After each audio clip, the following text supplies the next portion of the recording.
differently It's prepared. totally different. So a lot of initial work has to be done to ensure that you actually have all those modules available, instructions available, so the students can actually guide themselves and we are just there to help. And they design teaching and learning in such a way that the student is performing and collaborating with class.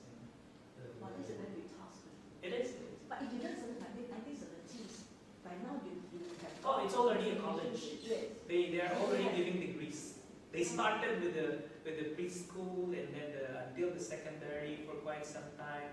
There are quite a lot of graduates now who went through that. And one thing is nice because during my undergrad year in the university, when I was taking psychology, my research is done in the same school. Because we want to find out the students' study habits in a non-graded environment. You know? So I should think the country, Philippines, you have looked into this, if it is successful? It is already successful. Are they looking into it, the education? Oh, but the government is, I mean, the structure, I think, will not change overnight just because there is one institution doing that. I think the approach of the government in our education is to let this thing flourish altogether. The traditionalist, the innovative and the experimental school, let everybody learn from all these things rather than constraining and telling, oh, let's change because this one school proved it's okay, Well, even the private school does not have to follow the national curriculum.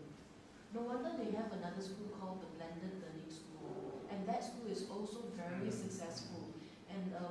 And the type The government removed a lot of regulations already. Why? Because 88% of schools and universities are run by private. 88%? Yep. Wow. That means studying in Philippines must be very expensive.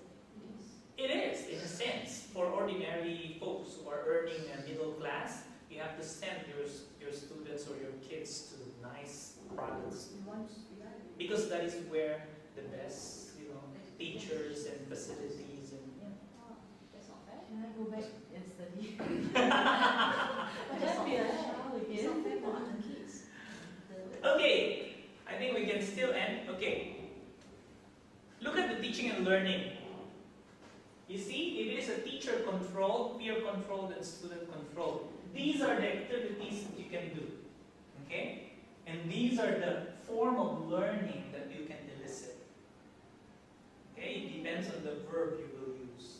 Don't worry, you will have a copy of this. This is actually with the solo taxonomy. Yeah. This This is with the constructive alignment approach. Meaning, there are some really lessons that are teacher controlled. We cannot avoid it. Yes. But there are also some that you need peer or groupings, isn't it? And then you have also some solo student activity that they need to do on their own. So you have to understand what kind of learning do you like to elicit. And this is what the slides is telling us. So if you are using syndicated group, meaning group learning, then you might be achieving something like this, elaboration, because before they can agree on one concept, they will filter out, isn't it? They will talk about it and agree. Oh, let's use this thing. So it's an elaboration, they confront some differences, they apply, they discuss about the importance and all these things. Okay? So anyway, you have a copy of this thing. Now let's go to the assessment. This is a very big question that we need to answer. Why we need to assess? So we know that learning has taken place. No. The dean and the principal ask us to do that. That is so true. And the government is asking you, isn't it? The MQA is asking you. I've totally forgotten about that. It's the biggest blunder of all. Yes. Because assessment is being done top-down, which is wrong. Assessment must be done based on the learning outcome. Actually, to get feedback. Yes. I mean, on top of all these things, isn't it? You are assessing because you want to inform, the other stakeholders that in my school, students are learning. But that's not the ultimate goal. But now we are fighting for it, isn't it? Schools are competing on best results on assessment, whether it is localized or national exam, isn't it? Teachers really do have a very, very, very tough life. We have to please the students and the administrators. And the paranoia of getting A. Yes! The parents here. See, even the parents are, Now the parents are horrible. I'm sending you to school to get an A. Yes. No other grades but A. I pay so much. Remember how much I pay, That's why I'm sending you to tutorials. Yeah.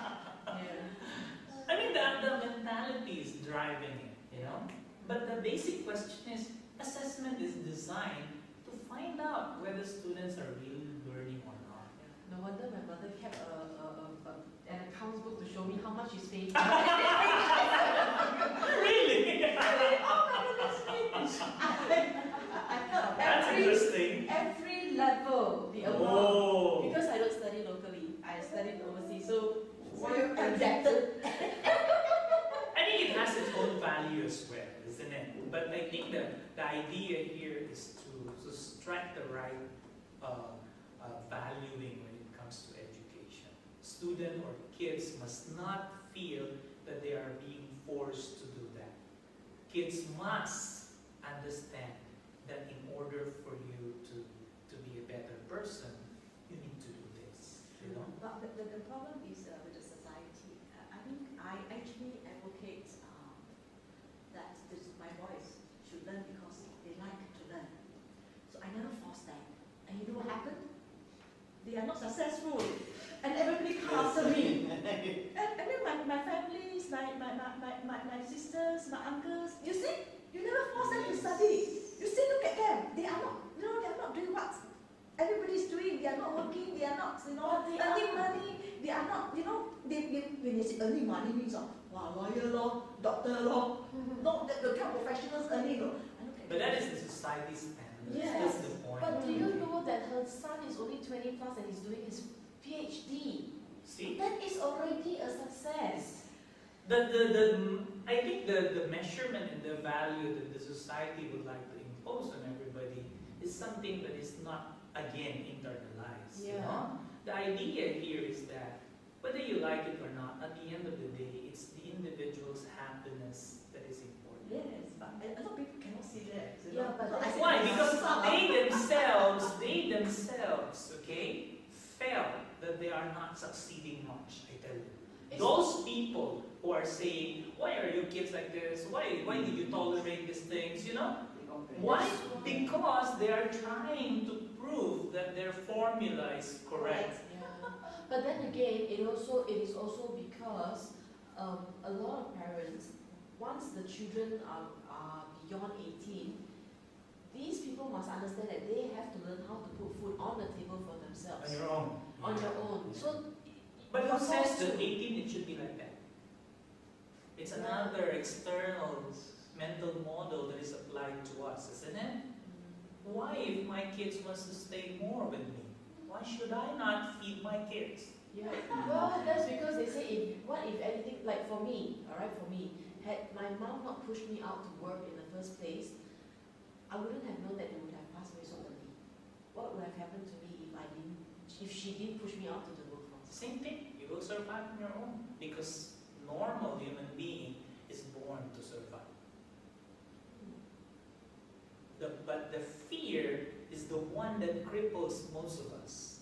We thought that by being different, we will not succeed. That's the point. So there is a creeping fear among us that we don't acknowledge. You're so thankful that your mom pushed you. But nobody knows, Still, you will still survive even though without your parents, I tell you. Why? Because it's a normal and natural tendency to preserve who we are. Okay? No matter at what level, it depends on your own level of happiness. My happiness is different from your happiness, definitely. You see? It's very personal, it's very subjective. That's why even with my kids, my wife is the what do you call this, the academic achiever. From, I think, prep to to the master's level that she finished. She's been a scholar, she's been #1, she's been, an honor, okay? The daddy is not. Daddy is just a simple student who doesn't like to achieve, okay? But one time, my eldest, who is going to the nursery now for the first time, stepping inside school for the first time. The value is conflicting with my wife. My wife she wants the kids to be like her. Mine is different. I want her to enjoy the school. The process. Okay?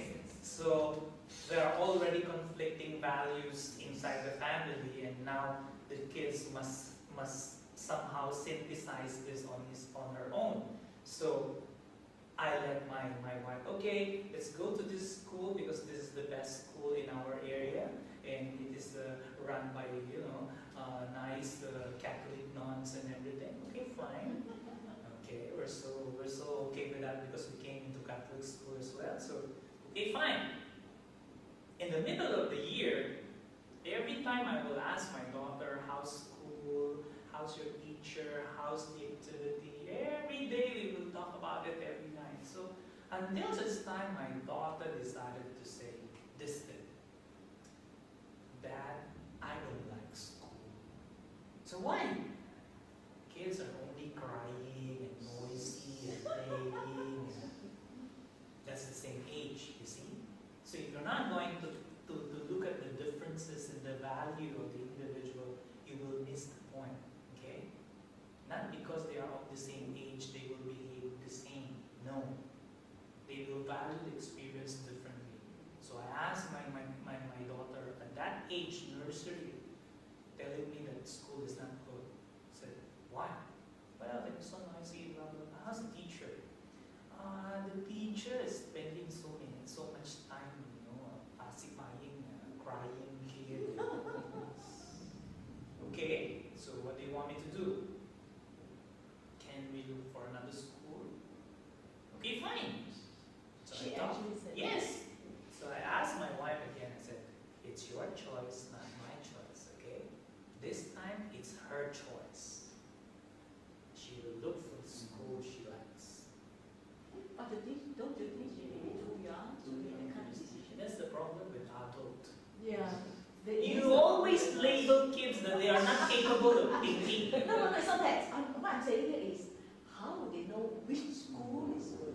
Then it's my role as a father to facilitate it. Yeah. So I asked her, what kind of school do you like?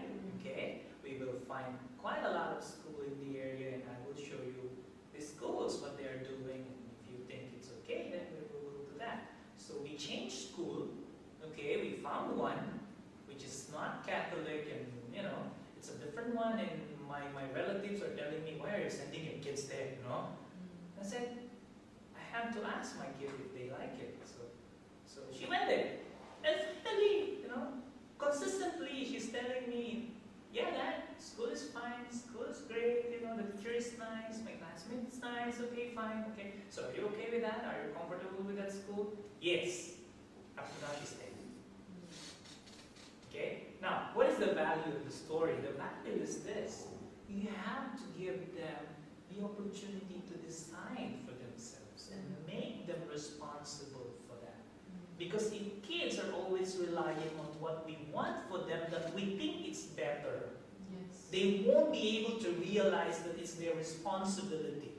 Sooner or later, because we always make the choice, they will blame you for the failure. Yes.